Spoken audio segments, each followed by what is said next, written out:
Hey everyone, it's Wolfgang. I want to talk about using profit per employee to achieve success in your business. Profit per employee, if you're not familiar with that, it's really simple.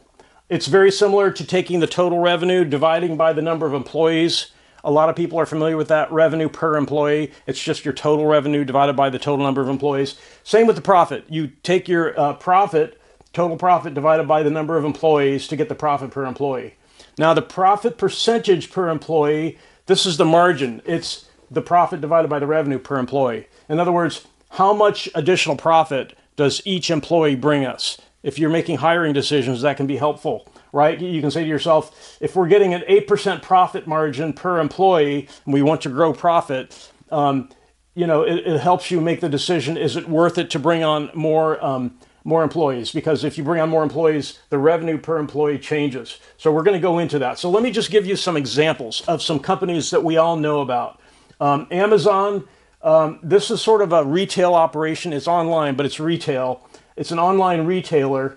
So they make $407,000 per employee in revenue. Profit is $32,000. 32K is $32,000 per employee. So their profit margin is about 8% per employee. 32 divided by 407K, 8%. So this is a retail operation, not a very good profit margin, right? 8%, it's nothing to sneeze at.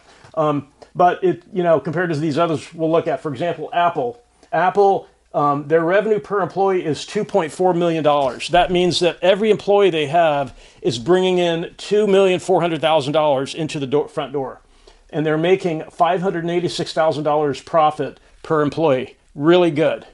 24% profit margin. That's the profit divided by the revenue.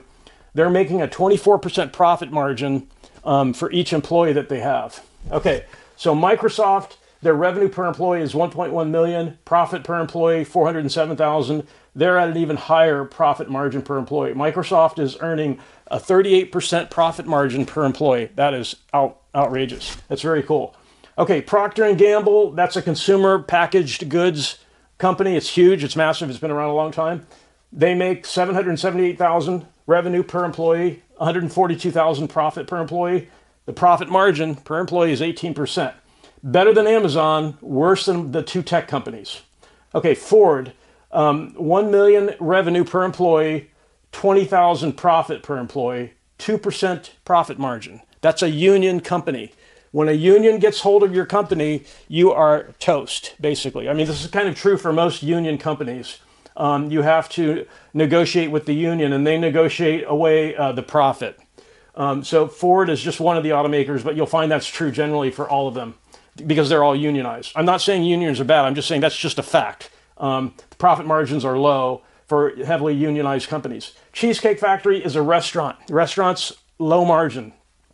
They make only $74,000 revenue per employee. They make a $3,000 profit per employee. They're only making a 4% profit margin. Not too good, right? It's a restaurant though. Restaurants, their margins it's better than a grocery store. Grocery stores, I believe, are like 1.5% profit margin. But Cheesecake Factory. So why are these so good? Apple and Microsoft are the two tech companies here. Amazon does have a tech aspect to it. It's got Amazon Web Services, but the primary line of business for these two guys, Apple and Microsoft, is technology. So a couple of takeaways. A high revenue per employee is no guarantee of high profit margin. You will run into some beliefs in the business world that you want to strive for a high revenue per employee target. Okay, but let's look at this. The revenue per employee for Microsoft was lower than Apple's, but Microsoft did quite a bit better in their profit margin. Apple has $2.4 million of revenue for each employee. Microsoft only has $1.1 million, but their profit is much, much, much higher than Apple's. Okay, and let's compare Microsoft 1.1 million revenue per employee to Ford 1 million revenue per employee. So both of those are pretty high revenue per employee compared to Cheesecake Factory, only $74,000 per employee revenue per employee, very low. right? 1 million, 1.1 million here, 1 million. Look at the difference in the profit margin. So a high revenue per employee, despite what you may have heard, is no guarantee that translates to higher profits. In the case of Ford, the profit sucks. I mean, that's just awful. 2% compared to Microsoft's 38% with about the same revenue per employee. Okay, so those kind of are that's the first important takeaway. The second takeaway, the tech is the higher profit margin per employee, and there's a good reason for that. With the exception of hardware, software is a digital product. It doesn't really have a physical existence. It's usually downloaded. So it's created by software engineers on computers at the company, and then it's either put on the internet in the form of a website or a software as a service, or it's an application you download. It's not like a car. With Ford, there's a huge physical product that has to be built. With high technology companies, it's a digital product. Most of the business of these two guys is digital, right? And part of the reason Apple's profit is lower is because they're more hardware based than Microsoft is. Microsoft is mainly software, much more software than device compared to Apple. So tech is the highest profit margin per employee, kind of for that reason. The product is digital and not physical. So if you're thinking about a business to go into, technology is not a bad idea. Okay, so I hope you understand the profit per employee, how you calculate that. You take your profit for, let's say, one quarter, and you divide it by the number of employees you had during that quarter. Or the profit for all of last year divided by the number of employees last year to get the profit per employee. Okay, so how can we use this? How can we use profit per employee? There's a couple of really cool ways to use profit per employee to increase the success of your business.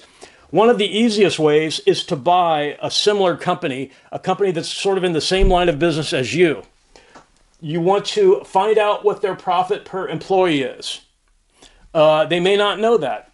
If you're in the process of trying to buy them, they're required to disclose what their profit is. If they don't, then walk away. Once they disclose what their profit is, they should also disclose the number of employees. You can calculate their profit per employee. Now, because you're in a similar business to the one you're buying, I mean, if you're in the software business, you're not going to go start buying car washes, right? You're going to buy other software businesses. So when you're buying a related business, their profit per employee, it could be lower than yours. If you're a software company and you buy another software company, and that second one that you're buying has a lower profit per employee, it's a fixer-upper business. Right? Because if it's the same line of business as you, but they're not making as much profit per employee, you can fix it. If your profit per employee is higher, the way you're operating your business is better than theirs. They are a fixer-upper, so you can buy that company and fix it. And the cool thing is, you can usually negotiate a lower price to acquire that business if they're less profitable, because they're obviously having problems. All you have to do is demonstrate to them, look, we're buying you, and you're doing much, much worse than we are in terms of how efficient you run the business. You have too many employees, or you have underperforming product lines. There's something wrong if you're buying a related business and the profit per employee is below yours. It's a fixer-upper business. Negotiate a good price to buy it and fix it. And that could mean changing the product makeup, changing the marketing. Maybe their marketing effort is poor. Maybe they have too many employees. Maybe they don't have enough employees. But it's probably too many employees and poor product selection. So on the other hand, if you're buying a related business and their profit per employee is higher than your company, you have something to learn. You should buy them and figure out what they're doing to get a better profit per employee compared to your business. You're in the same line of business. If you're doing worse than they are in terms of profit per employee, you should definitely buy them, figure out what they're doing, and change your system to do what theirs is doing. So those are kind of the two scenarios. Now, why do you want to buy a related business? Because it's easier than starting a new line of, starting a new division or something. If you identify an existing business in your market, it's related, it's much easier generally to buy them. I mean, the tricky part obviously, is the integration, is the culture fit, because your culture, your company's culture, their company's culture. Yes, you have to work on that, and you do that incrementally. You don't do it all at once. You do it incrementally. You have a plan in place, 3 months, 6 months to gradually transition so the cultures are the same. But beyond that, this is, buying a related business is the easiest way to grow. The other way to grow is organic growth. It's trying to just keep improving your business, come out with new products. But if there's another business for sale, you can acquire them and grow more quickly. A lot of companies use that as a growth strategy. They acquire related businesses. Facebook, for example, they bought Instagram. They bought a lot of companies, right? Facebook has. So they're using this approach. They're buying related businesses, and they're growing that way. So if you're working on your business and you're trying to figure out how to grow, one thing you can do is you can find the lowest revenue per employee period. You can look at a particular quarter or past year, go back in history, maybe a year or two, and identify the lowest revenue per employee. In other words, a period of time when you had low revenue in the business for whatever reason, and use that as a baseline. If you're trying to hire to grow your business, you should hire if the current revenue and the profit is trending up. So you've identified the lowest revenue per employee from some past period, either a quarter or a year. So you know what that is. And you decide, okay, we are above that. We now have a higher revenue per employee and or a higher profit per employee.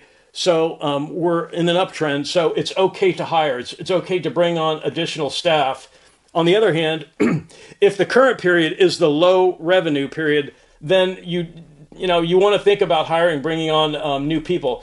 In fact, it's generally, if the current period is the low revenue per employee situation, you really should consider layoffs, because as you lay off employees, the revenue per employee goes up, right? Because if you have the same amount of revenue divided by fewer employees, the revenue per employee goes up. So that's how you figure out how to either fix a situation where you've hired too many people, or to bring on more people. And generally, which positions in the company bring on the most bang for the buck?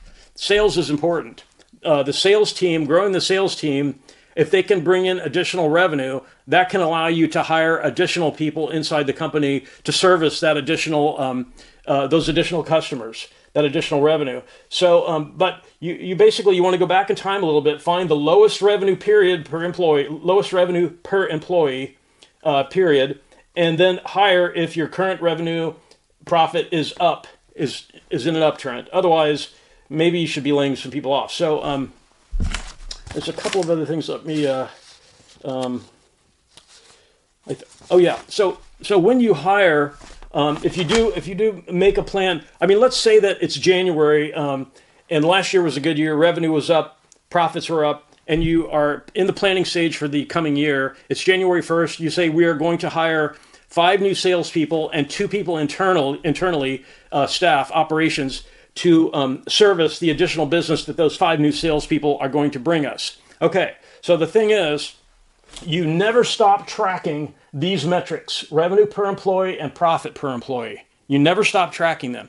If you have a working plan to hire 5 new salespeople and 2 new internal operations guys to address the additional business the new sales guys bring in, you want to keep an eye on revenue per employee and profit per employee. And so you can consider that everyone, putting all new hires on a 90-day probationary period. Meanwhile, you are tracking the revenue per employee at the company. And here's what's going to happen. When you bring on new employees, it's a drain on revenue, because in the beginning, they're not very productive. They have to learn your particular company to be able to start generating revenue. So initially, that first month, the new employees are going to be a drain on revenue. And then they slowly ramp up to being fully productive. But if they don't, and you've got them on a 90-day or a 6-month probationary period, you can either decide, okay, 90 days has gone past, the revenue per employee at the company has suffered and has not recovered. We're either going to train, give some training to the new staff, or we're going to have to lay them off. And if you hire people on a probationary period status, then they sort of, you've set their expectations that they need to, and you can explain this to them. You can say, we track revenue per employee. When we hire you, our revenue per employee is going to drop because there will be more employees and the revenue is not going to grow that much. So you must become productive as quickly as possible. You're on a probationary period for 90 days.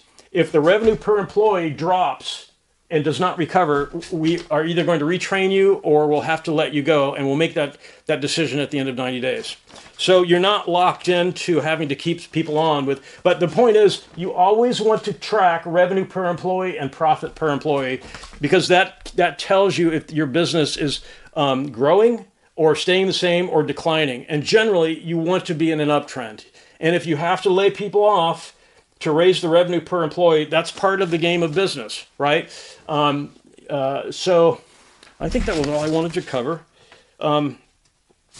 Yeah. So the coolest thing about this, using these calculations, is when you're buying a related business and you know what your profit per employee is, you can look at the company you're acquiring, and you can figure out if they're a fixer-upper or if they have something to teach you.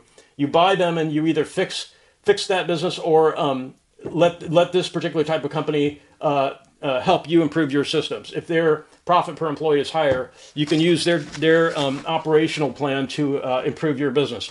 But growing by acquisition is a really cool strategy to grow your business. So if you have any questions about this, I hope this didn't go by too quickly. These examples, though, are really telling, because there's a lot of, this so-called business belief out there that the higher the revenue per employee is, the better off you are. Not really. Ford is a 2% profit margin. They have a pretty darn high revenue per employee.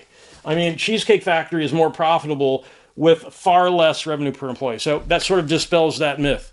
So if you have any questions about this, please post in the comments. I'd also like to hear from anybody about the whiteboard, using the whiteboard. No one's really said too much about it. I think it's useful because it helps to at least organize the thoughts, but I would like to hear comments from people, what you think about the whiteboard. There are other options, but I'd like to hear from people to see what people think. So thank you kindly for watching, for tuning in, and I would appreciate your comments, and have a great day.